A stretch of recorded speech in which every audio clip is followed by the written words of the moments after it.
I'm Mahesh. I'm a co-founder of Katha and I'm the CEO as well. I'm Mudit.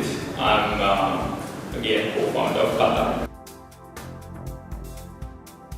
If you take the gist of it, it's pretty much a voice with what we try to do is we looked at all other areas like all the for text there's a lot of platforms. For pictures there's Instagram, Snapchat, all that. For video there's YouTube and all that. But for audio there's no go-to platform as such. So we're trying to fill that gap and bring it on people. It's a bit of a long story. So this starts actually last year. Last year in June, so we were friends and we were having a drink at a bar, and the day after was the day of the Colombo Hackathon. This was organized by some of our friends, so we knew that it was happening, so we might as well show up and see what we can come up with.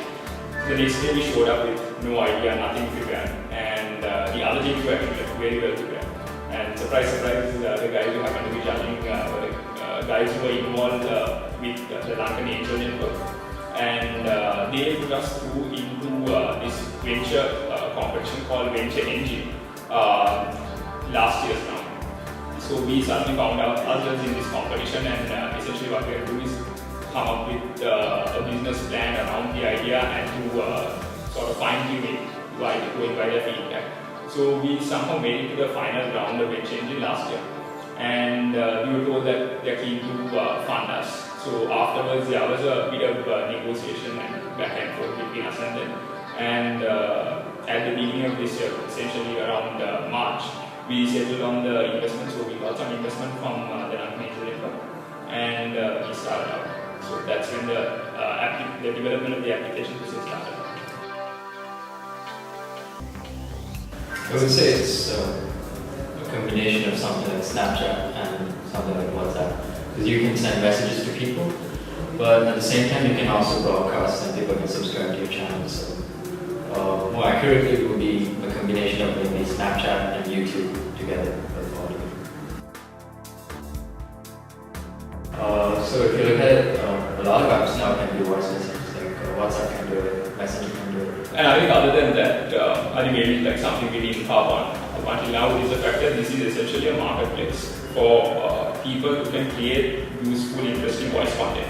So let's say for example you are like a singer, a struggling artist trying to come up. For you, going out and recording at a recording studio is a prohibitively high cost. So if this is a channel where you can come on the app and create a channel for yourself.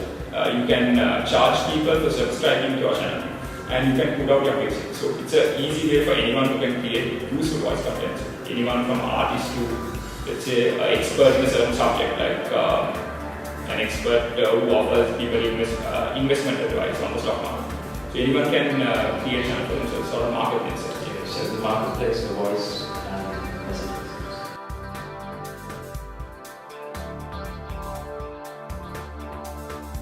Okay, so up until now, say you have a great voice and you want to sing a song, put your song up on YouTube. But people are mainly going to focus on your video. If the video doesn't look good, they're going to be like, "Ah, this guy sucks." But where your talent is actually in your voice. So if you put it up on Katha, people can focus on what your talent actually is and only the audio. It would actually depend on the device you have actually, because most of the modern devices actually do very well on audio. You look at an iPhone, it has like 3 mics.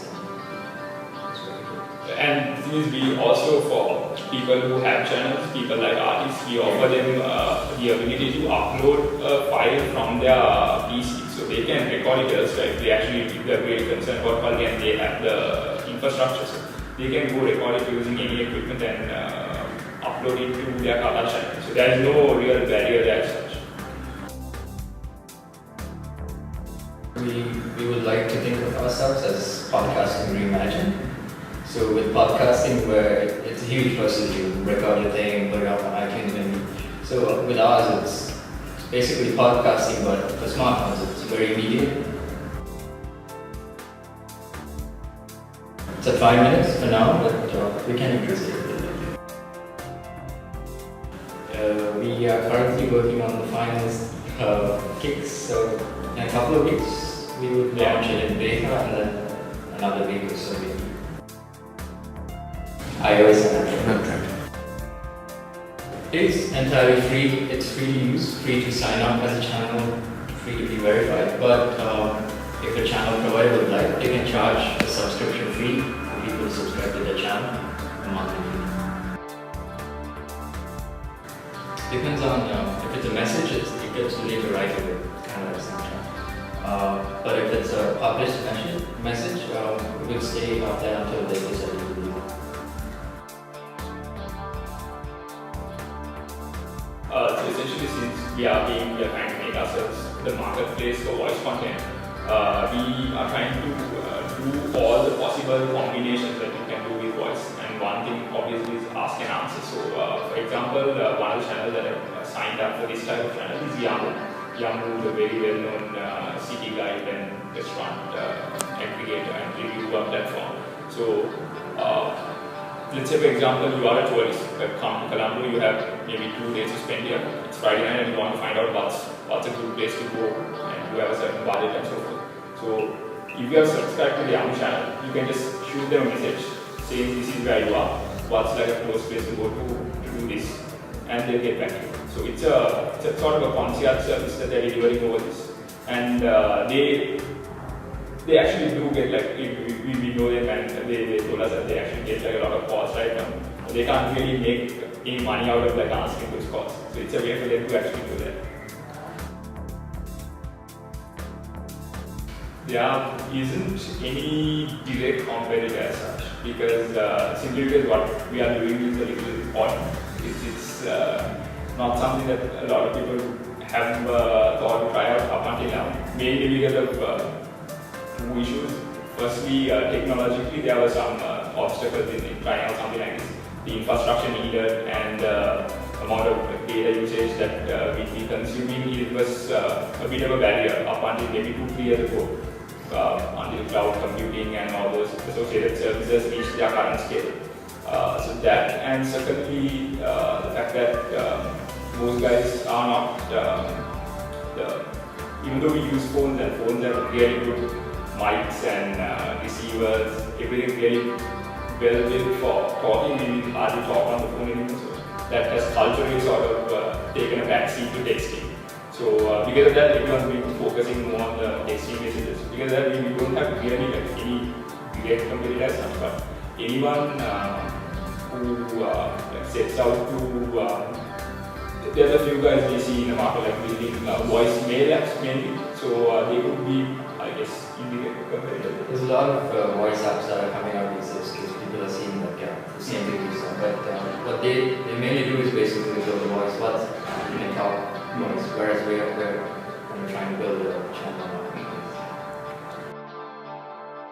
We don't, how it works is you record it, upload it to the servers, and then as soon as a receiving device gets it, we remove it from our side. That is not use case we're seeing right now. Yeah, we don't anticipate that happening right away at least. Maybe if we get like a large considerable number of people on the application, maybe that might happen, but that's not like an immediate use case. How it could work is a company could use it internally to communicate. Yeah. That could work. Someone could start a Jones channel and people could subscribe to it. It's possible. Essentially at this point, this is mainly a sort of an experiment because this business model is new and no one's really tried this out and implemented this successfully yet. So what we're trying out right now is a sort of experiment and that's what our current launch is actually about. This is to see whether this business model actually works. And if it does, yeah, the potential of the market is global. There is no restriction even now. Once we launch on Android and iOS app stores, anyone anywhere can create a channel. We are just focusing our marketing efforts on Sri Lanka because we need to exactly see how this takes off in like one key market before we can make up our minds to go into it. Because right now, it's like if if you look at it, the best time for anyone like globally or in Sri Lanka to start up. So there's like funding which wasn't available like our funding maybe 3-4 years ago is quite widely available now, and the tech is very much more accessible. So open source has really brought down the barriers to entry there. So it's like really the best time to take your shot if you want. You just need an idea and the willingness to do it, money and everything.